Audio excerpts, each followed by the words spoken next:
Paul Trebian is joining me right now, and we're going to talk fun. Now, you know the holiday season is here when the Holiday Folk Fair International hits State Fair Park.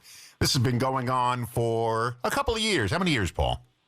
82 years this year. Yeah, I told you, a couple of years it's been going on. Not long, just 82 years. And when you think about it, think about the year that was. Whoa. That's the 40s? 1940s, yeah. Definitely older than I am. Yeah, me too. Not much older, but older. Okay, so the Holiday Folk Fair International hits State Fair, and this is one of those traditions people say we got to go to every year because this is just tradition. Let's talk about it. Okay, now it's this weekend, and it runs, let's see, the 21st, 22nd, 23rd, and this kicks off the holiday season in town, and then you got, Thanksgiving, obviously, next week, and then the Christmas season. So let's talk about it. What do we, when we get in there, what are we going to see? Well, it's very. We try to make sure it's a familiar place, so the layout is very similar. But we do have new things coming. A professional group from Poland is coming, another group from Utah, and we also have special events for the reception.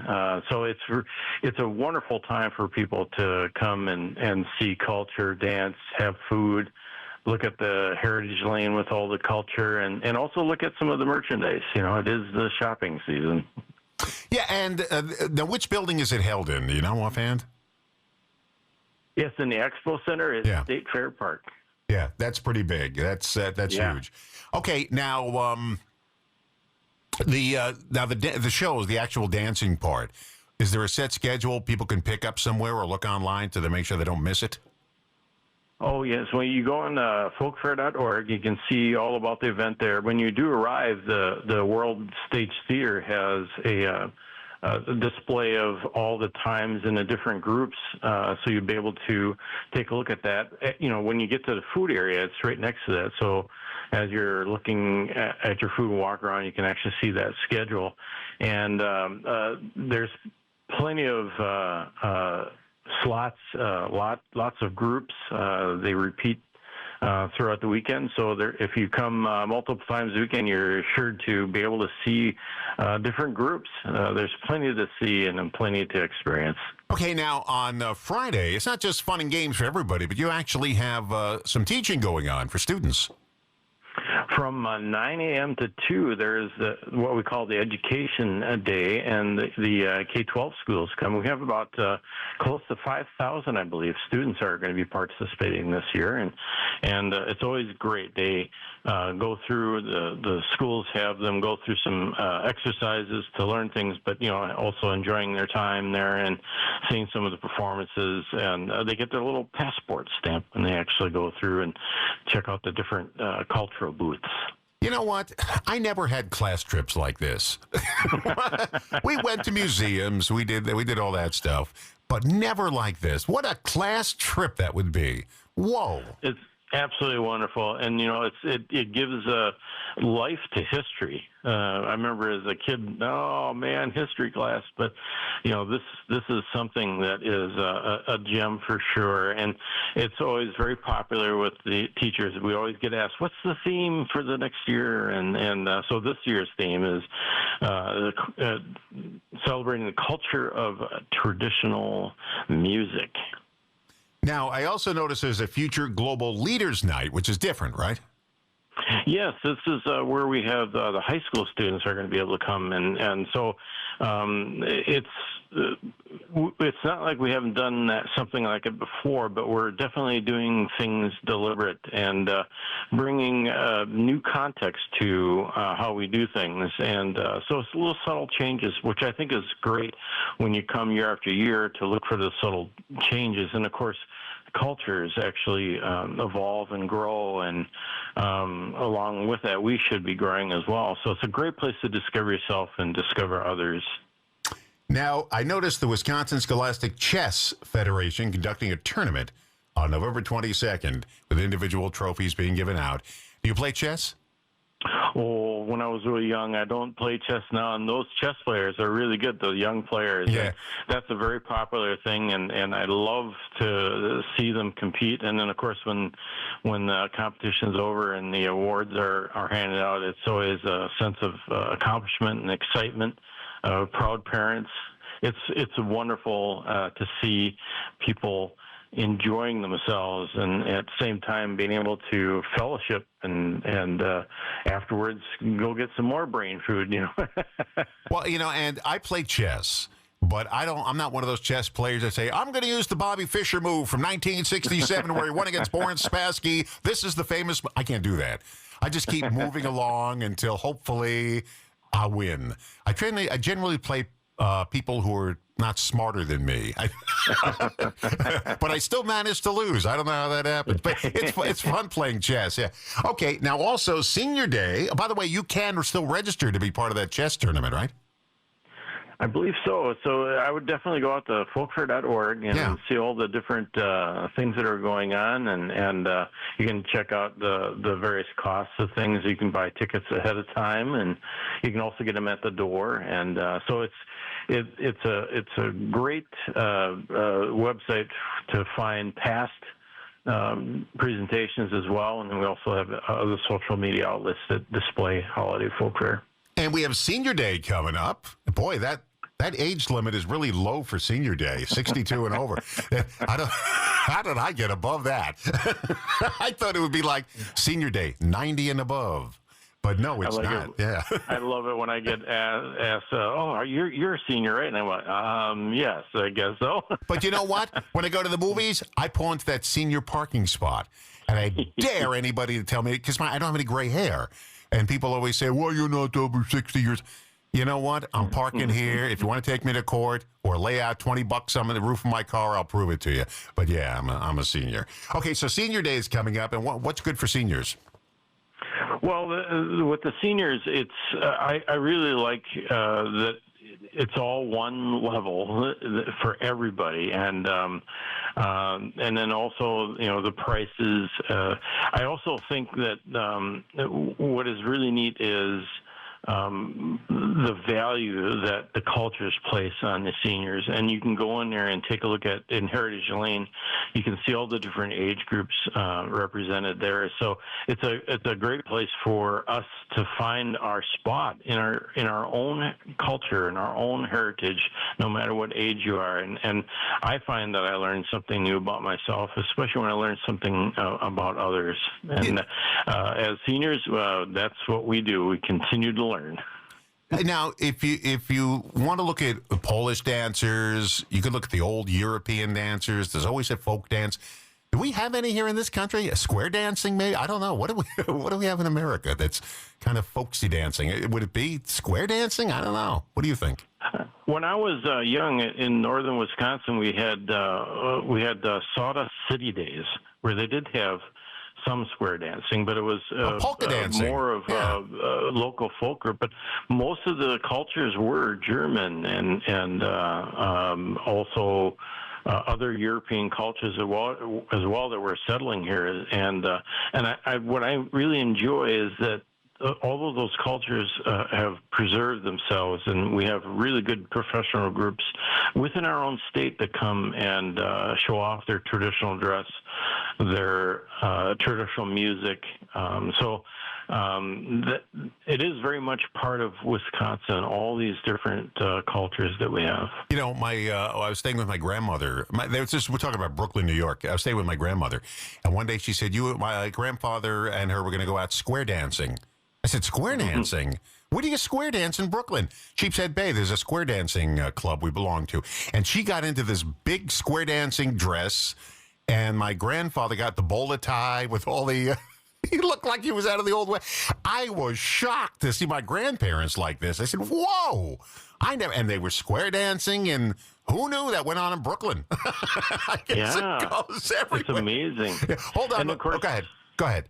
What were you going to say? And of course, I have my own tradition too, being Native Alaskan, and there aren't that many of us in the state here, but there are some. And this year, my daughter is having a cultural booth as well, and she actually speaks the language better than I do now. So Look at you, Native Alaskan. Whoa.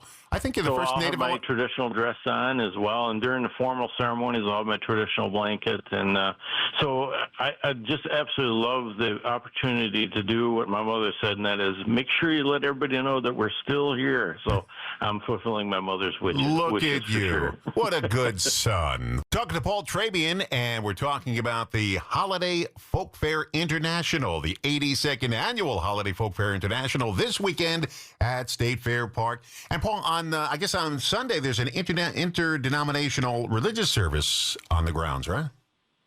Correct. Yes, we have a service where we can think and meditate on everything that's going on around us, and I find it a very peaceful time. Sometimes I actually participated in myself and provide some music or some words. Thoughtful words that align with our some of our religious practices. So there seems to be an event for everybody. Of course, I like to circle back and think about the main event, and that is being able to come and see the song and dance and have dessert. Yeah. And the International Institute of Wisconsin is represented at the Holiday Folk Fair this year, celebrating the cultural heritage of people living right here in southeast Wisconsin. It's awesome to be all together, especially in these times where we have the opportunity to learn about each other, discover our similarities, and discover our differences, and celebrate all of that because we're stronger together than apart. So it's a great time to get together. That's good. We are stronger together than apart. Absolutely. I like that. I'm going to write that down. I'm going to say I came up with it, though. Is that all right? Hey, that's okay. I do that with a lot of things. I hear something and say, oh, I came up with that. All right. Special attractions. We talked about this before, but people just tuning in because they tune in and out throughout the morning. Let's talk about some of the special attractions included in the weekend from Poland, Utah. Let's talk about that. Well, the professional group from Poland is coming, and Holiday Folk Fair is part of a larger organization, CIOF International, which is part of UNESCO, and it helps to organize these folklore and folk festival to preserve the culture and heritage of different people around the world. But Holiday Folk Fair itself here in Wisconsin, we're the largest indoor celebration in the United States. So we have something very unique, a gem that we've had here for so many years. And that professional group in Poland results from our connections around the world. And of course, there's other groups within the United States, and the dance group from Utah is going to be there as well. And so we try to secure professionals from around the world as much as we can.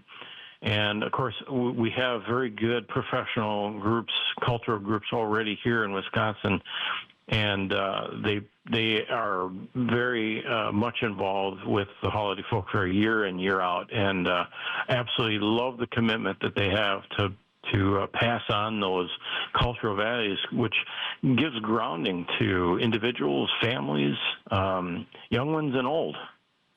My grandmother was born in Poland, and I'm trying to remember the name of the town. It's not a big place that she was born in. And I'm trying to remember the name of it, and I can't. If I see a map, as soon as I see it, I'll know it. But it's not one of the big cities or in Poland. It's a very small place she was born in before moving to America. Let's talk about the World Cafe. Whoa, that looks good. Now, this is where you get a chance not to be an American snob. You get to try other food. I mean, there's other things other than brats and hot dogs and hamburgers, and you get to experience some of the foods from around the world. Not everybody eats brats around the world. Let's talk about that. Well, I do like the brats myself, but I do like all the other foods that are there. I try to sample as much as I can within reason. But we have the Afghan, this year we have Ukraine. There's all the Asian foods, and then, of course, all the European traditional foods. One of the times that we had a theme that was bread, for the food, and the artistry and just the bread making, the Italian groups, and it's almost sculpture, but you can actually smell it and taste it at the same time as you're looking at it. All right, let's talk about how people can get tickets to go. Now, we are giving away family 4-packs this week, but if you don't win those, you can still get tickets, and let's tell people how to do it. Well, the best place to do it is folkfair.org. You can get your tickets in advance there with an advance price, and then, of course, you can get them at the door as well. But I think going to folkfair.org will also give you a chance to preview it in your mind of what you would like to actually look for. And I think that's part of the fun, is to discover what was there before, what's there again, and then what is a little bit different from last year with the same group. You know, and I assume there's different people from the very first one of the 1940s. I assume we have a whole new bunch of dancers, right? We do, but like you said, we do have people that have been there participating for like 50 years, and then they get put on the Wall of Honor. And so that's another place to look for some really stalwart people that have committed themselves to that cultural preservation, and actually served at Holiday Folk Fair too as well. Myself, I've only been doing 12 years, 14 now as two of the years as the president and CEO. But for 12 years, I operated in the background with the previous CEO, and it's just been wonderful to see individuals who are young grow into more adult roles, and then to see the seniors who just really put a stake in the ground of, this is how we do things. This is the meaning behind the traditional dress and the meaning behind the art. Well, it's absolutely wonderful. My ticket winner in the 6 o'clock hour this morning said, great, because I got to do all my Christmas shopping. And that's where she plans to do it. Bring some bags and some stuff so you can tote them home. So, again, the website is what now? Let's get people the website. Okay, folkfair.org. And it's a great place to preview and take a look at the information there. At State Fair Park and by the way, that large... I just want to say, I took a sneak peek at the weather forecast. Perfect the entire weekend. Awesome. So you don't have to go schlepping through the snow or anything like that. Don't worry about it. It's going to be nice. I love it. The Holiday Folk Fair International, the 82nd Holiday Folk Fair International, coming to State Fair Park this weekend. Paul, thanks for spending the half hour with us. I do appreciate it, my friend. You'll learn more when you talk to people about this rather than just reading it. And I'm glad you had a chance to come on here. Yeah, thank you very much, Paul.